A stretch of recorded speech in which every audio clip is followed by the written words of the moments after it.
Hey friends, it's Tomer, and in this video we're going to be covering the new Commander pre-constructed deck, Deadly Disguise, coming with Murders at Karlov Manor. This is a super unique Naya deck focusing on face-down creatures. This is the new Cloak mechanic from Murders at Karlov Manor, and also deals with the Manifest and Morph mechanic from previous Magic sets. The deck is all about playing your creatures face-down as nameless 2/2 creatures, and then flipping them up right at the perfect time to catch your opponents off guard. Deadly Disguise comes with 11 brand new cards exclusive to the deck, so we're going to check out the new cards first, and then we're going to be checking out all the reprints, starting with the 4 most expensive reprints and then going through the rest of them. And then finally, I'm going to give my overall thoughts on the entire deck list, whether or not you should buy it, and closing thoughts if any. But before we begin, a quick reminder that you can buy these sweet new precons over at our sponsor, cardkingdom.com/MTG Goldfish. Alright, we begin our dive into the new deck list with the Face Commander, Kaust, Eyes of the Glade. This is a 2-mana Naya 2/2 legendary creature Dry Detective that says whenever a creature you control that was turned face up this turn deals combat damage to a player, draw a card, and you can tap it to turn target face down attacking creature you control face up. So this is a super efficient, very powerful commander.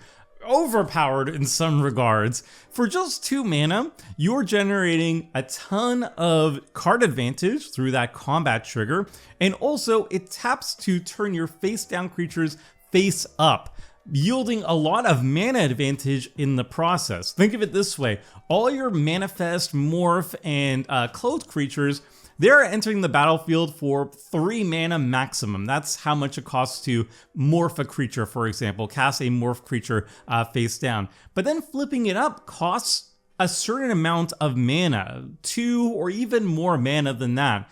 And by tapping costs, that's effectively being a mana discount, however much that morph cost or manifest cost or cloak cost would have been, 2 or more mana that's being saved.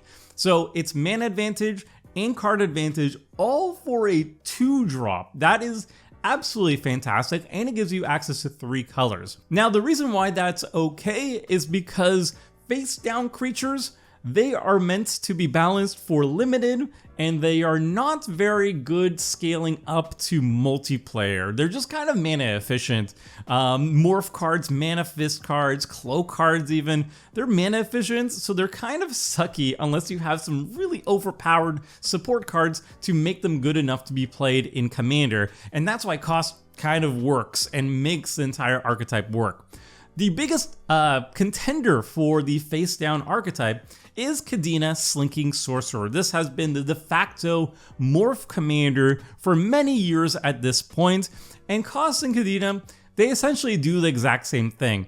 Kadena is both card advantage and mana advantage, but just does it in a little bit different ways. Kadena lets you cast your morph spells for free, at least the first one each turn, so she saves you 3 mana per turn, and then she draws you cards when they're entering the battlefield. Kaust is very much the same. Kaust draws you cards when they're dealing damage the first time they're flipped up, and then he also gives you a mana discount by flipping them up. So instead of a reduction on casting them and drawing while casting them, this is a mana reduction on flipping it up and dealing damage for the first time each turn.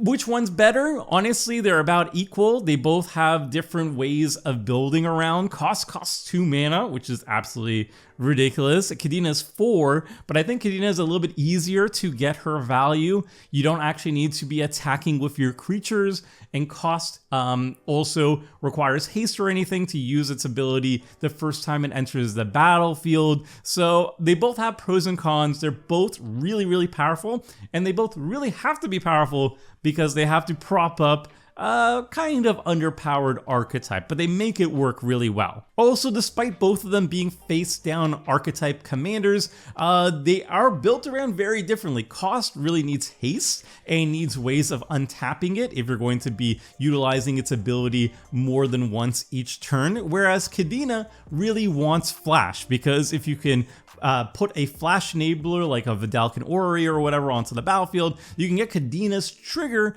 every single turn you can cast a creature for free on your turn and then on each of your opponent's turn. So that's how it scales up, whereas Kaust scales up with evasion, haste, and untapping. So it's a very different way of playing Morph, and it's really cool to see two different face down archetype commanders now in wildly different colors. They share green, but otherwise you get to play with a bunch of different Morph and Cloak and Manifest cards that you otherwise wouldn't in the other deck. So I love it. It's a very different twist on the face down archetype, and it's really cool to see. The secondary commander is very different. This is Duskana, the Rage Mother. This is a Naya 5-drop, 5/5 legendary creature, bear, and when it enters the battlefield, draw a card for each creature you control with base power and toughness 2/2, and whenever a creature with base power and toughness 2/2 attacks, it gets +3/+3 until end of turn. So this works with the face down archetype perfectly. All your face down creatures are 2/2s, so you're going to be drawing cards when Duskana enters the battlefield for each face down creature you've got in this precon. It works wonderfully, and it can pump them up too, because you attack with your morph cards, you can get them +3/+3, and then you could flip them up afterwards for even higher pace, power, and toughness too. So that's all well and good, but Duskana can also be built outside of a face down archetype. You can build her as an ideal wild pair commander. You could just load up with 2/2 creatures, and whenever you're casting one creature, you get to search your library with wild pair, search your library for another 2/2 creature, and immediately put it onto the battlefield. So that is a really cool way of building around Duskana. If you want to build her outside of the precon, build around her from scratch. Cards like Adeline Jackal are going to be absolutely fantastic with her, because that's like a repeatable ramp engine. It's a 2/2 with trample and haste, so it kind of needs a little bit of help to be pumped up so you can repeatedly hit people with it without it dying. You can also just build a bear deck out of Duskana too. Ayula is the queen of bear commanders, and most bears are just mono green. I don't know how many bears you're going to be picking up by going Naya, but whatever there are, you could definitely grab with Duskana, and also you add more support cards, bear-related support cards from the Naya colors as well too, so that's always an option as well. Moving on, we have another legendary creature. This one cares about doggos. This is Tesak, Judith, Hellhound. This is a 4-mana red 3/3 legendary creature, elemental dog. It has Unleash, which is an old callback mechanic from Return to Ravnica block. You may have this creature enter the battlefield with a +1/+1 counter on it. It can't block as long as it has a +1/+1 counter on it. Other dogs you control have Unleash, and creatures you control with counters on them have Haste.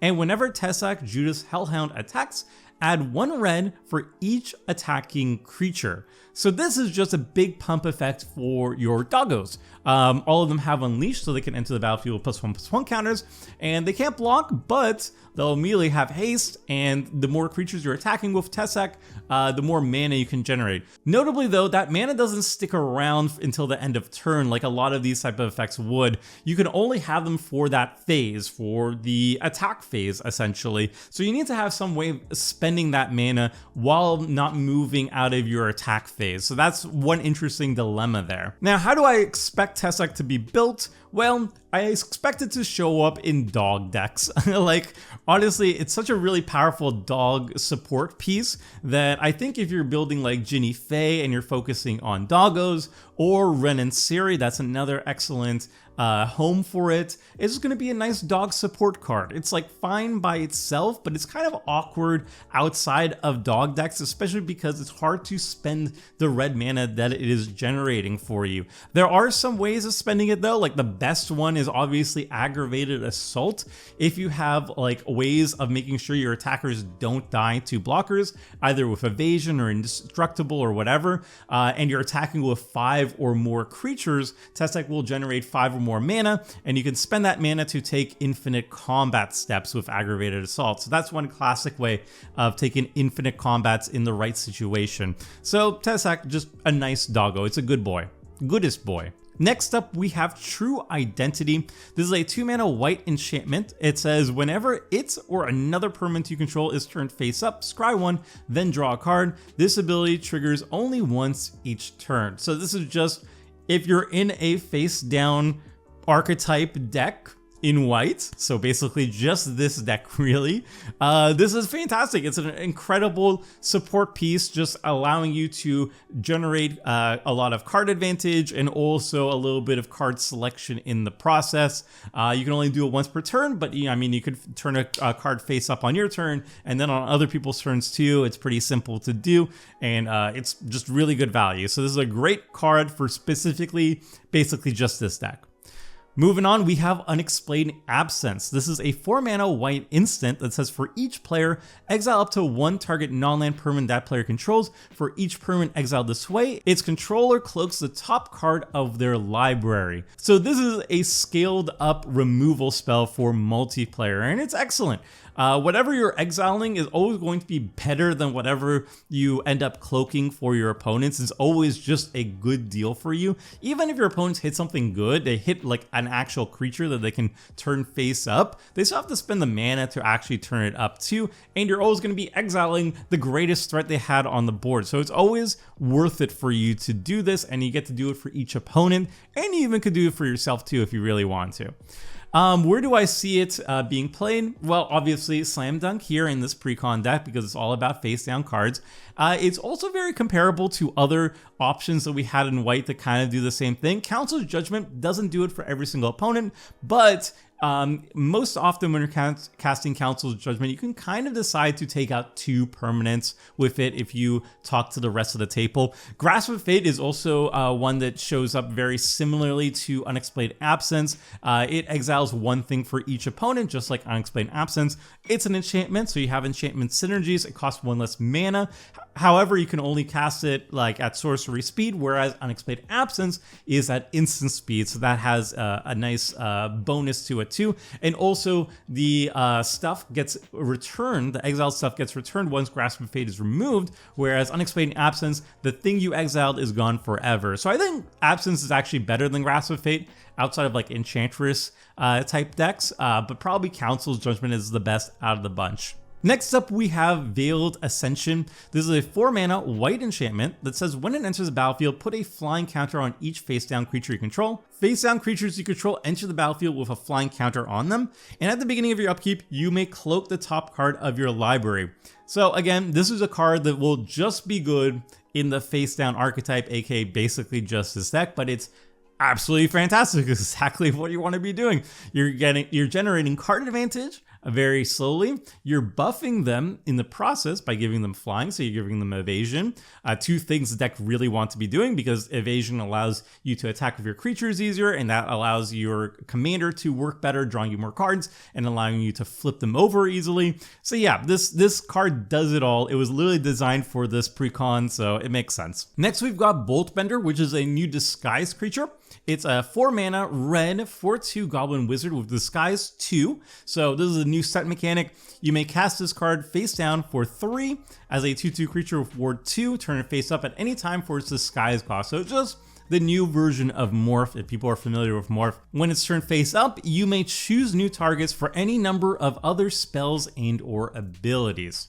So I love this card. It's already automatically my favorite disguise creature. This is exactly what I love about the face down archetype, being tricksy, having onboard tricks that your opponents don't know about, saying you've activated my trap card. That's the whole appeal of this archetype in my opinion, and I love the callback. It's a reference to Boltbend, another Ravnica themed card. It came from War of the Spark, the previous Ravnica set, and it's a cool callback to it. Boltbend's one of my favorite cards, still is to this day, and Boltbender is definitely one of my favorite face down creatures, my favorite disguise card, and it's also a cool like nod to previous Morph cards. Willbender is doing very similar things as Boltbender, just a little bit worse, and it itself is a reference to Deflection. You can see that in the artwork as well too. So I love it. These are my favorite cards. Willbender is my favorite Morph card. Boltbender is my favorite disguise card. I love them both to death, so it's really cool to see it here.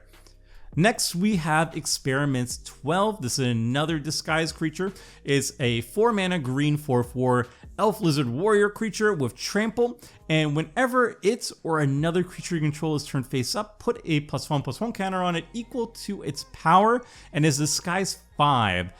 So you play it face down, you flip it up, and it will become from a 4/4 into at least an 8/8, which is really fun for and Trample on top of it, and it's buffing all your other face down creatures as you're flipping them up. So this is like the finisher for this face down archetype, and it is useful for Kadena players too. Yes, some Kadena players, you're going to be happy with this precon, even though most of the cards aren't relevant to you. Some of them are green and or colorless, and they're all going to be really good upgrades. Speaking of upgrades for Kadena players as well, we have a colorless card that is a new staple for the face down archetype. It's Panoptec Projektor. It's a 4-mana colorless artifact. You can tap it to have the next face down creature spell you cast this turn cost 3 less.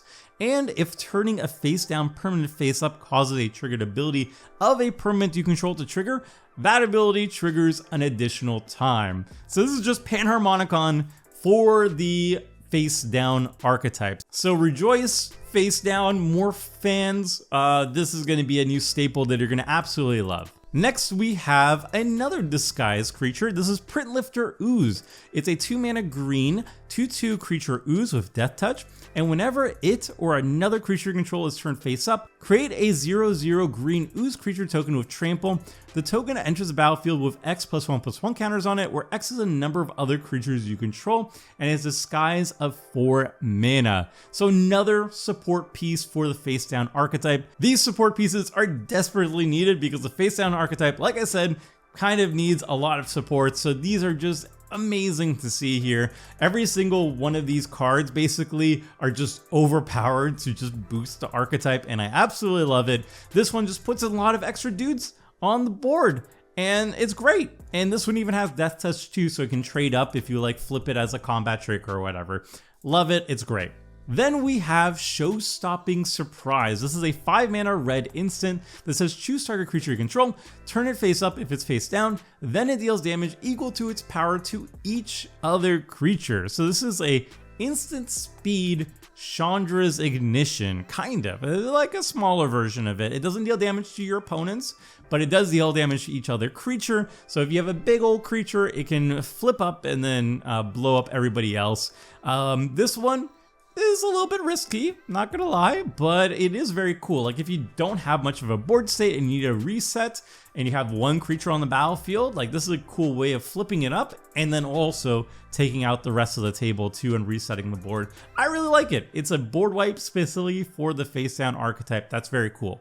So those were the 11 brand new cards coming in the deck, and now we're going to be checking out the reprints, starting with the 4 most expensive reprints in the precon. So these are cards that are going to tank in price once the deck comes out, but you can see that there are some really spicy inclusions here. Jessica's Will is the most notable one. It's currently $22. It's a format all-star format staple, super powerful, really exciting that it's here. Seedborn Muse is exceptionally good in the face down archetype because all your face down creatures have mana cost associated to flipping them up. So what you can do is you can flip up some of them on your turn, and then on your opponent's turn you can start flipping them up more. So it's incredibly powerful in the face down deck. Toski, Bearer of Secrets, is another great one over here. It's $9, and this deck is all about attacking, so you're going to be drawing a lot of cards through the combat phase.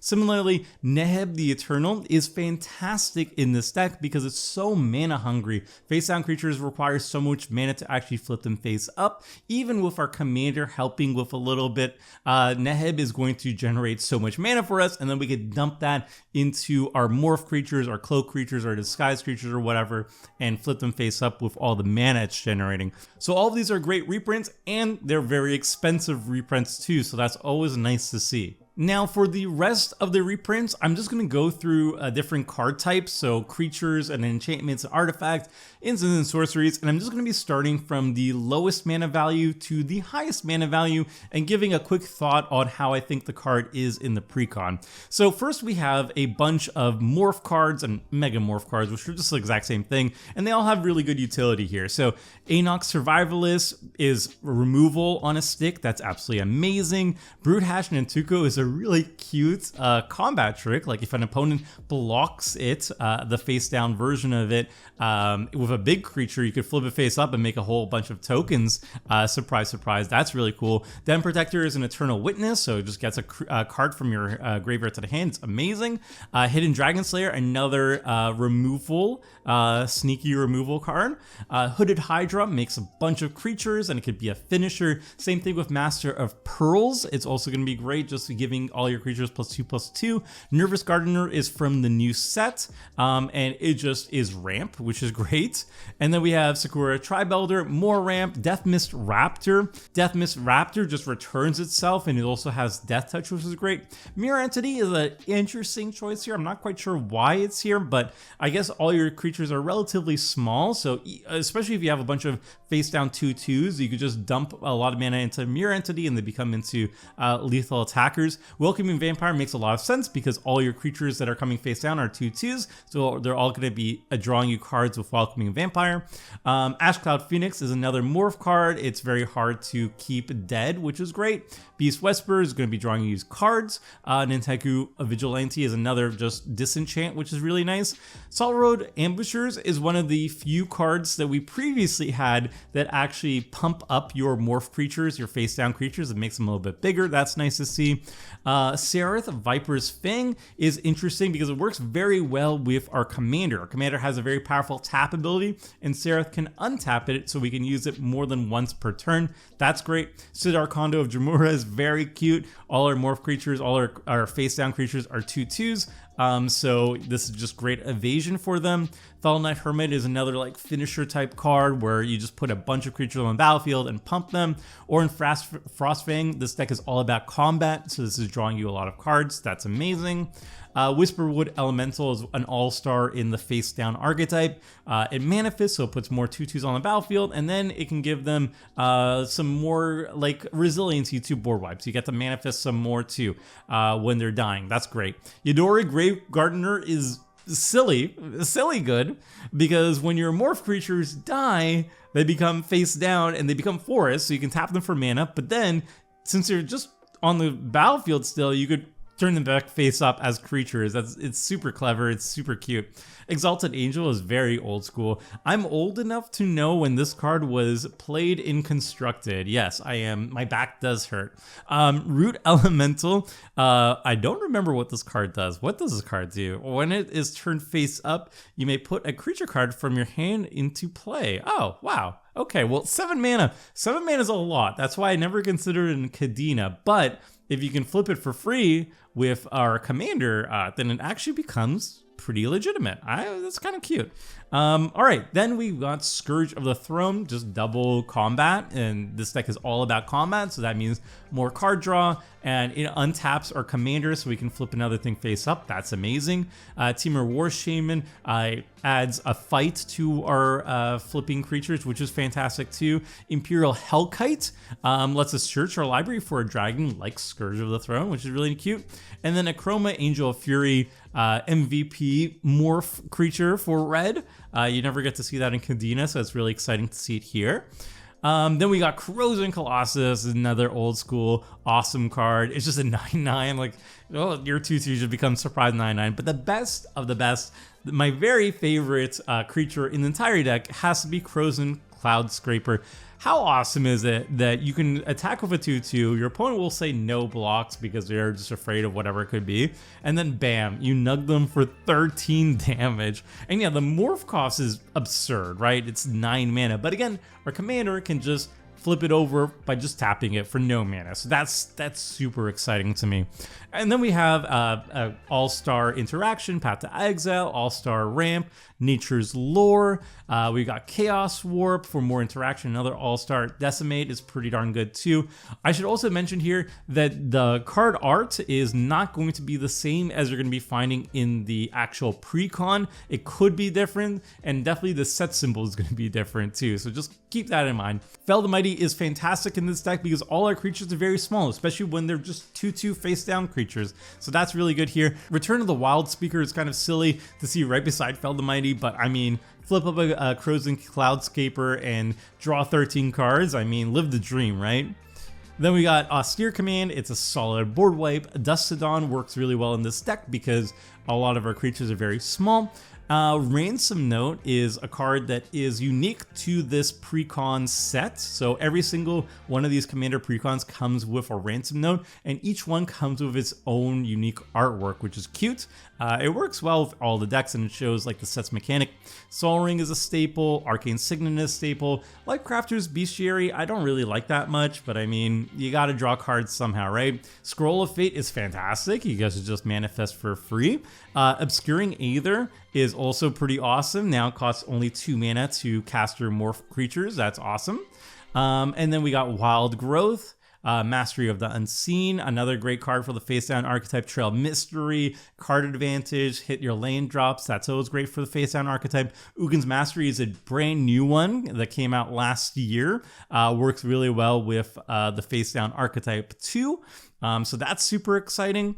And then, yeah, that's the deck. After that, we have a bunch of lands, but the lands are the worst part of these precons, honestly.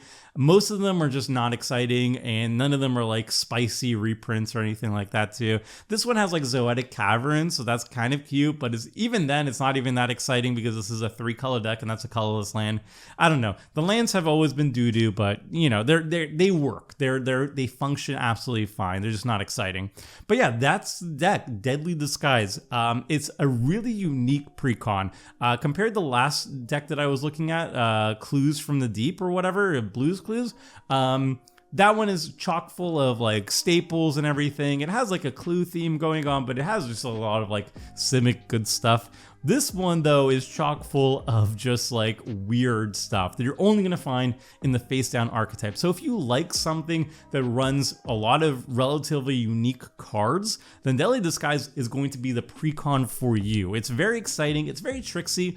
It's a creature focused aggressive deck that wants to be getting in there for combat damage, but it has that theme of playing face down creatures and then flipping them up and your opponent's just never knowing what anything could be until it's too late. So that's really exciting to me. The commander is really, really good. The reprints are very good. So overall, I'm super excited for this one. All of these precons have been very, very impressive to me, honestly, but Deadly Disguise is definitely the one that I'm most excited to play, honestly, because I just love Morph, and so this is just like Morph 2.0. It's really cute. I love it. So yeah, that's it for Deadly Disguise. We got one more precon that I have to cover, and then that's it. And then we're going to be moving to ranking all the precons, talking about upgrades and all that stuff. That's all going to be coming out next week. And then I'm going to be ranking every single commander from Murders of Karlov Manor, including the commander precon ones. It's going to be super fun. All that's going to be coming out next week. So like and subscribe if you like this sort of stuff, and you'll never miss any of the upcoming videos. All right, so until then, friends, see ya.